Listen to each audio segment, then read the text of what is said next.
marble sarcophagi. Although many might find the company of the dead macabre, Pius often retreated here to pray alone.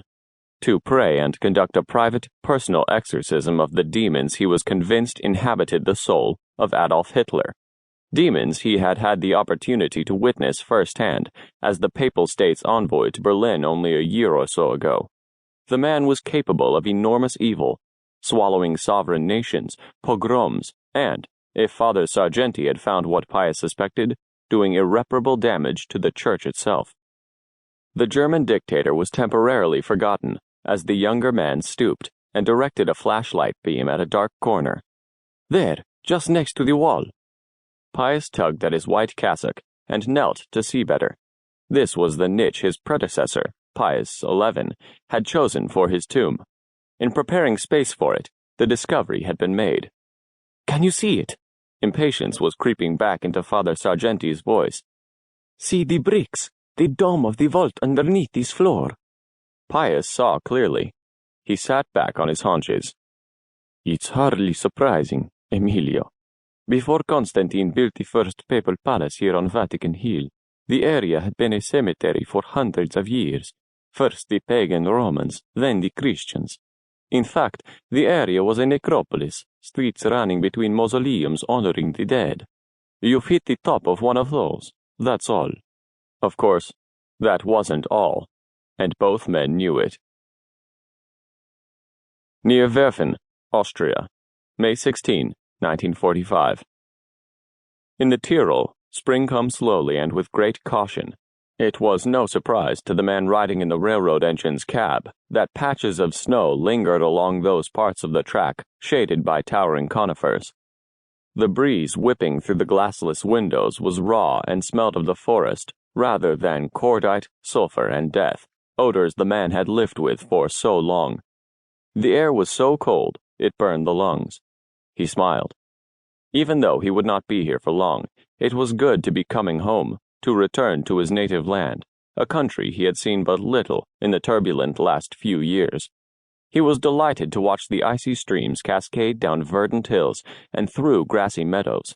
A doe, pregnant with a fawn to be born soon, stood wide-eyed, watching the train chug along before showing her white flag and disappearing into the shadows. Overhead, an eagle cut endless circles into the cloudless sky. Nothing had changed here. The mountains, the trees, the tumbling waters that murmured to themselves as they raced downhill were the same, oblivious to the fact that the entire world was a place far different from when he had last set foot here. In the man's opinion, the changes had not been good. Ordinarily, a train ride from Budapest to Vienna would take perhaps a half-day or so, perhaps 300 kilometers. In today's world, the ride wasn't even possible. The tracks, bridges, and tunnels between the two Eastern European capitals had been bombed into so much steel and stone rubble. That was the reason for traveling to a village more than twice the distance from the Hungarian capital, a necessary detour. At least, that was what he had been told. He didn't believe it. His disbelief was justified seconds later. Rounding a gentle curve, he saw two American half-tracks across the rails. He recognized the specially mounted 50-caliber Browning M1 heavy machine guns as the best heavy automatic weapon of the war.